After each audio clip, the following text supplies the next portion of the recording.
The public is being sold a false narrative. You are shown images of expensive conventional hardware, like Venezuela's $2 billion S-300VM missile system, and told this is the front line of modern defense. This is a deliberate misdirection. The kinetic cost of a missile launch is a distraction from the primary vector of strategic assault. The real threat is not loud. It is silent. According to CSIS analysis, the true vulnerability is the global network of undersea fiber optic cables. These are the arteries of the world economy. Severing them is not an act of war. It is the induction of a systemic solvency crisis, executed with deniable, low-cost assets. The second prong of this silent attack is orbital. RUSI reports detail the increasing accessibility of satellite dazzling technology.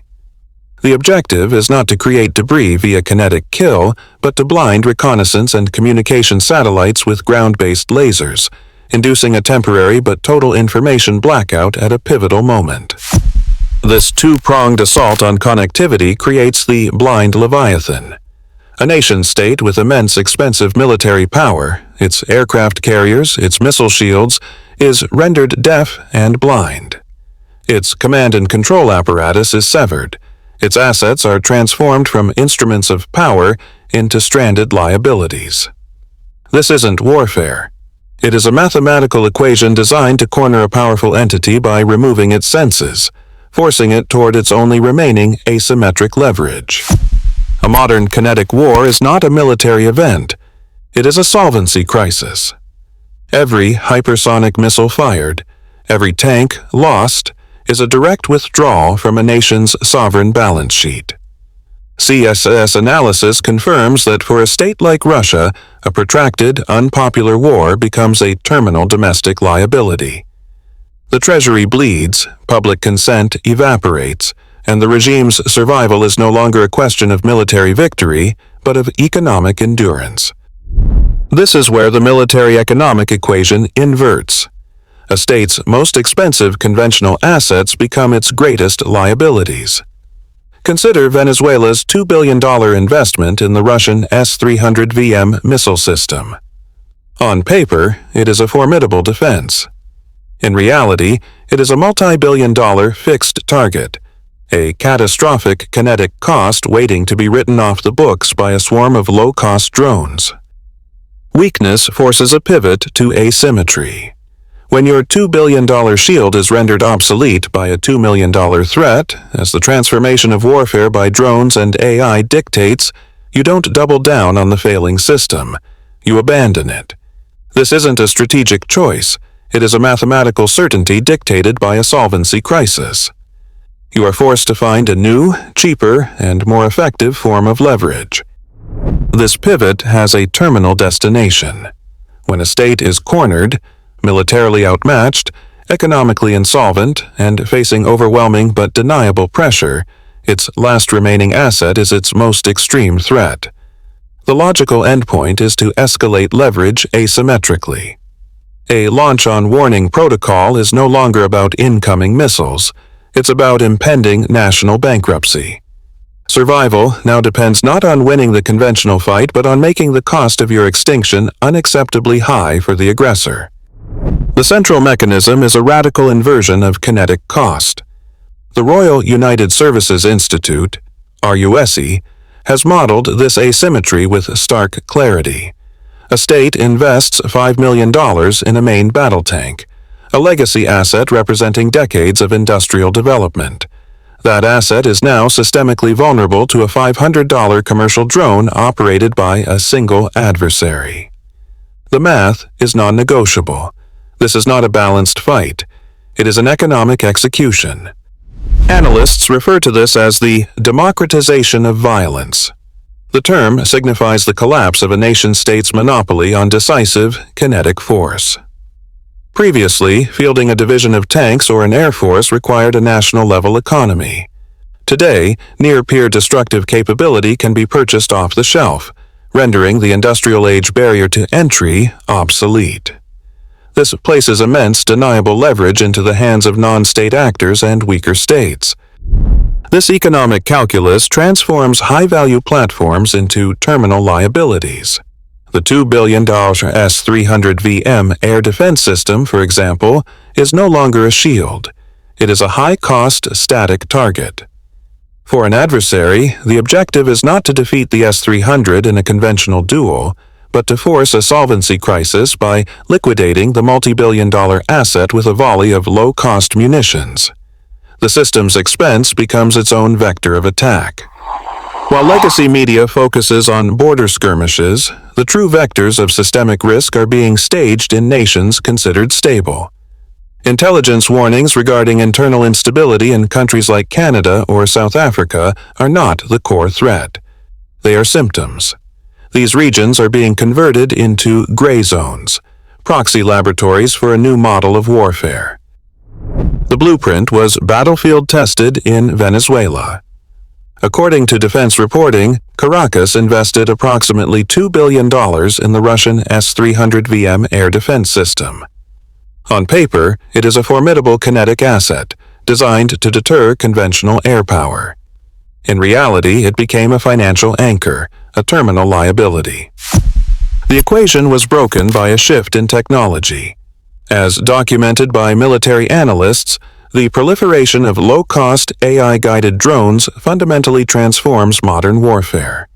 The kinetic cost to neutralize a multi-billion-dollar defense installation is no longer a peer-state bomber.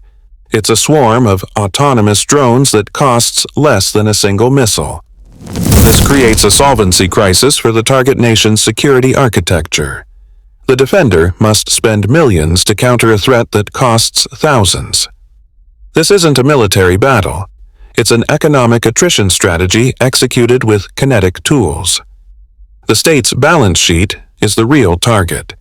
The pressure is overwhelming but remains below the threshold of declared war, making it deniable. This model of asymmetric economic exhaustion is the protocol now being staged in the gray zones. Rusi and CSIS analysts observe that the economic and political fissures in Western-aligned states present the perfect environment to test this playbook. They are not targets for invasion, but laboratories for perfecting systemic degradation. The outcome is a mathematical certainty. When a state's conventional assets become liabilities and it is cornered by deniable economic and military pressure, its strategic calculation reduces to a single option. To ensure survival, it must escalate asymmetrically. Its only remaining leverage is the threat of deploying its most extreme assets, a launch-on-warning posture forced by economic reality, not ideology. The core dilemma is not the missile, it is the signal. A nation's nuclear command operates under a protocol known as launch-on-warning. The doctrine is a relic, a brutal piece of Cold War mathematics designed to guarantee retaliation.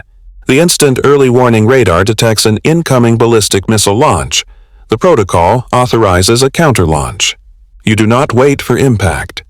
Waiting for confirmation means you lose the ability to respond. However, this entire defense architecture hinges on a single point of failure: the integrity of the data. The new vector of attack is not kinetic. It is digital. Asymmetric warfare, as detailed in reports from Rusi, now prioritizes blinding the opponent before striking. A sophisticated cyber attack can spoof, corrupt, or simply black out the very radar systems the launch-on-warning protocol depends on. This induces a systemic paralysis analysts call the fog of digital war. The command authority is now blind. Is the radar failure a simple malfunction, or is it the deliberate opening move of a decapitation strike designed to neutralize retaliatory capability? The protocol offers no room for ambiguity. The absence of data is interpreted as the worst-case scenario. The commander is now trapped in a zero-sum calculation. To not launch based on a potential glitch risks the complete annihilation of the state if the attack is real. To launch based on a cyber attack that is merely a bluff triggers global thermonuclear war. Faced with this solvency crisis, the doctrine forces the decision.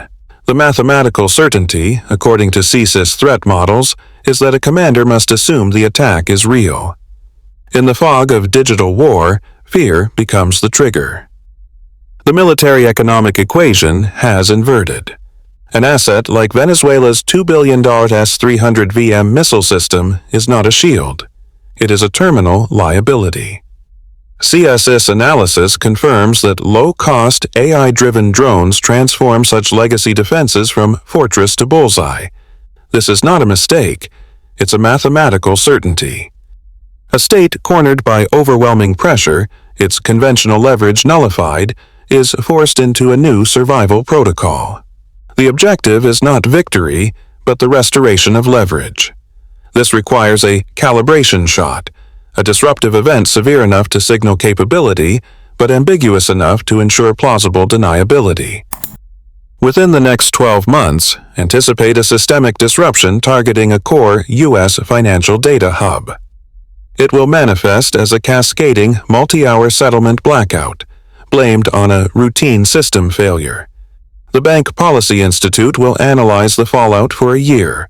It will not be attributed. It will be a signal.